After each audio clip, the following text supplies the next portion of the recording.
YouTube? This is 402. First day of vacation where everybody else is at work and I'm not. Yeah! This is MotoVlog 20. Ski-yo!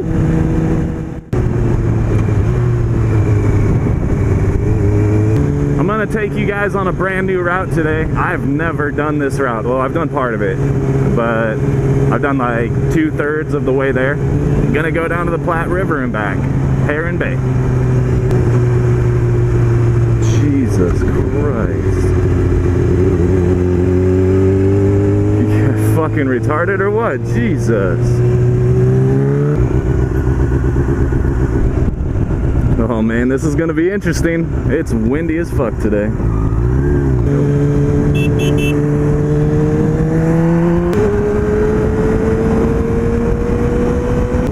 Oh yeah, it's windy as hell today. Oh buddy. You know, but it's pretty consistent. It's like strong winds with just a little bit stronger gusts. So there's nothing really that's, you know, catching me by surprise at least. And I really hope you guys can hear me okay. Oh, I hate semis when it's windy like this. I'm gonna get around you and it's gonna be a blast. Oh, there it is. You guys wanna go see some fat pregnant chicks naked? That's where you go. Not really, I've never been there, that's just what I've heard. So if anybody watching this actually works there, I'm sorry, I didn't mean it. Man, it's windy, this is fun. So I'm leaving the house, the wife's like, are you sure you really want to ride in this? Well, yeah, I mean, I need to. I only had a couple videos last week, I was kind of spacing them out a little too far. I mean, I'm on vacation this week. I need to keep my momentum of videos going. And it's not like I'm restricted to just my work commutes and coming home. So, plus, what helps build rider skill than riding in 40-mile-an-hour wind gusts from the side? Oh. This would be the benefit of having a lot bigger, heavier bike like a cruiser or something. Or just not being on straight line roads. Holy crap, I can hear my bike sound again. Yep, we'll tuck for now. I wonder what this will feel like. Oh damn, it's so windy. From my right hand side, I'm getting no blowback from the big trucks. That is cool. So I was sitting around yesterday and I was trying to think of topics of what I was going to talk about today. And I had like 4 or 5 good ideas. And I thought to myself, I should probably write these down so I can go over the list before I take off. Yeah, I didn't, and now I can't remember any of them. So, we're just gonna do an about me video. You know, first day of vacation, let's just reflect on me and my life. So, what, loose gravel on surface? You gotta be kidding me. This is gonna blow cock and balls, man. So I was born back in 1987. Yeah, that's right, I'm 29 years old. Oh, tire chunks. Yeah, Platte River. Man, water's actually pretty high for being this time of the year. Normally that's all dried up to just some real small streams going between the dunes. So around February of that year, my buddies and I were out snowboarding. Oh man, it's windy as shit. And while we're out snowboarding, we got this sick location in a city park in Minneapolis. There's this tree that's bent over a little bit, so we made a little ride onto it. And you know, we're hitting it, doing real high up stalls on it. I might put a picture up here. Right here.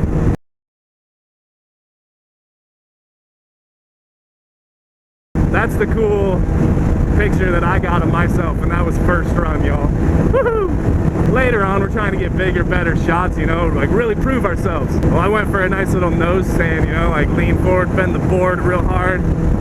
I was waiting for the flash to go off with the camera, man.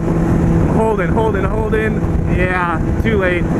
My board flung me backwards off the tree from like 10 or 12 feet up. And I landed on the side of my head, bent my neck pretty hard, got a nice like neck pop out of it. I was fine, I didn't break anything. But about a week later, a nice lump in the collarbone area of my neck showed up. And so I kept an eye on it. About 3 months later, it was still there, hadn't grown, hadn't shrunk. So I started doing research. I've come to the conclusion at this point that, oh, fuck. Either one, I cracked my collarbone and I have an infection, or two, I have cancer. About the beginning of May, a few more lumps started popping up on the side of my neck, and the best way to describe it is like extremely large cauliflower. Like I had a nice bushel cluster of cauliflower in my neck. I knew I needed to go to the doctor. I hadn't even got my insurance cards yet. So no joke, I call up my insurance company and you're an idiot. Open your eyes, lady. And I'm like, hey, so I need to get my insurance account number because I need to go to the doctor today. I go check out the urgent care and I'm running through the symptoms with the nurse. And I'm telling her how I was getting lightheaded at work. I felt like my blood flow was a little cut off. And she looks at me and goes, well, you know, they have to be pretty significantly sized to do that. So I pull my shirt collar over and I lean my head over and I say, well, they're getting there. And she turns and looks and goes, oh my. Instantly stops writing down my symptom information, walks out of the room without saying a word. Next thing I know, I have 3 other people in there. And they're wanting me to go for chest x-rays, neck x-rays, a CT scan, like just the whole 9 yards of it. And at this point, I'm like, all right, I know what's going on. It's not an infection, y'all. Like shit. So I'm sure this would be a lot more enjoyable of a route if it wasn't so windy. So they send me off for my x-rays. They can do that all in-house at the urgent care. But the CT scan, they had to send me to an actual like radiology center to do that one. And unfortunately, I was scheduled to work at like 3:30 that day. So I called my boss up. I was like, yo, they wanted me to go for a CT scan and they're not letting me say no or reschedule. He's like, that's all right, man. I'll stay until you get here. I appreciate that, bro. My boss was the shit at this coffee shop, man. I went to college with him, had a few classes, and dude was just a top-notch person. Wow, how cool is this? So I go for my CT scan.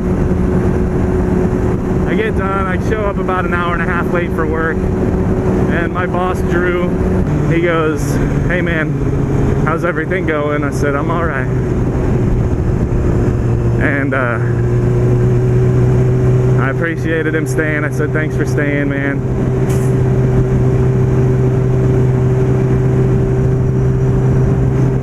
And he's like, yeah, man, no problem, no problem. So I get all, ready into shift mentality, and I'm there like no longer than 30 minutes and my phone rings. And it's an ear, nose, and throat guy. And they had a chance to look at my CT scan already. Like, that's how fast they were acting because of the significant sized lymph nodes in my body. I wonder what that area was. I might go check that out.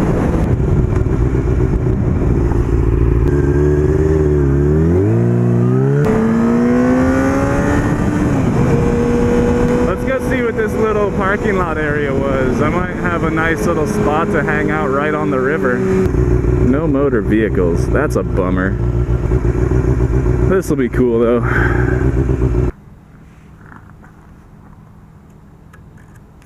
So this ear, nose, and throat guy calls and he's like, so we got an appointment set up for you tomorrow. to talk about extracting one of those lymph nodes. And then about a week later, you'll meet with an oncologist to go over the results of the biopsy.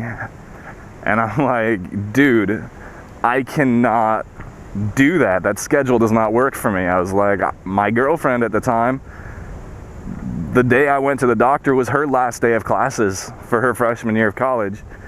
I don't know. Well, anyway, I was going to pick her up that next day. I mean, I couldn't go make a doctor's visit. It just wasn't possible for me. I told this guy that, and he's like, you need to listen to me. You have some very significantly sized lymph nodes in your neck, and you need to get them taken care of right away.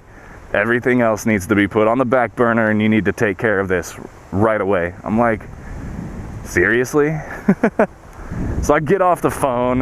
My boss had stuck around just long enough that he walks back there, and he looks at me, and dude, I just lost it.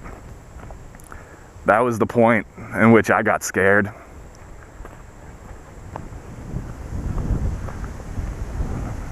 I couldn't handle it. I cried for like 10 minutes. So I explained to him, I was like, I don't know what I'm gonna do, man. I gotta go pick up my girlfriend from school, but they want me to go to an appointment tomorrow. I was like, I'm not gonna be able to make it tomorrow. And you know what he said? He goes, you know what? Don't worry about it. I'll cover for you. You can go get her tonight. I'm like, dude, are you serious? He said, yeah, man, I got you. He goes, go get your girl, get your things done. From moment one of knowing I had cancer, this dude helped me not freak out. I loved it. Look how beautiful this is. Crazy.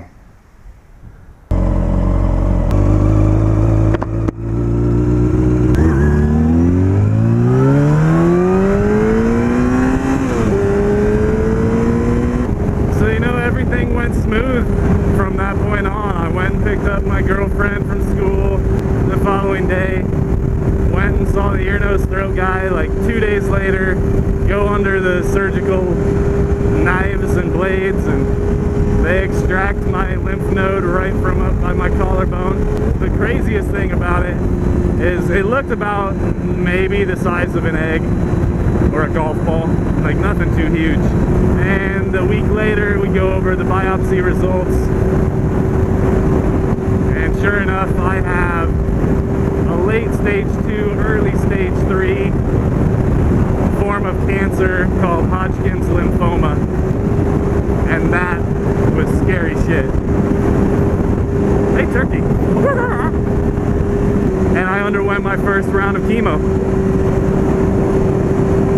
And tell you what, guys, the cancer is not what sucks. I mean, I was fatigued, I was tired, my body was always needing more energy. But I mean, the cancer killed all my fat cells. I was ripped, dude. I looked damn good. I was cut 1 round every two weeks. A total of 12 rounds of like the most potent crap they could give you. And you know, it would just knock you out for a few days. So I did all that chemo, and progressively throughout they had me go do a bunch of scans and tests, and they're monitoring my cancer cell growth or diminishment. The time I got a new scan, my oncologist was like giddy, jumping for joy of how my body responded. Oh, definitely got to keep both hands on today. Oh jeez. Yeah, nice. That makes sense. I ate a lot of like those freeze pop ices just to counteract that, and it seemed to work. So after my 6 months of chemo, I did one final scan about 3 months later, just to make sure that nothing had started growing back, and I was good. There, we should be able to hear me a little bit better, hopefully. I've got the wind kind of at my back now. This is going to be a fun ride into town.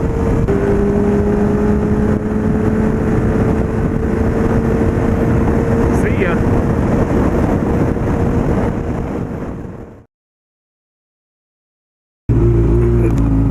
mother...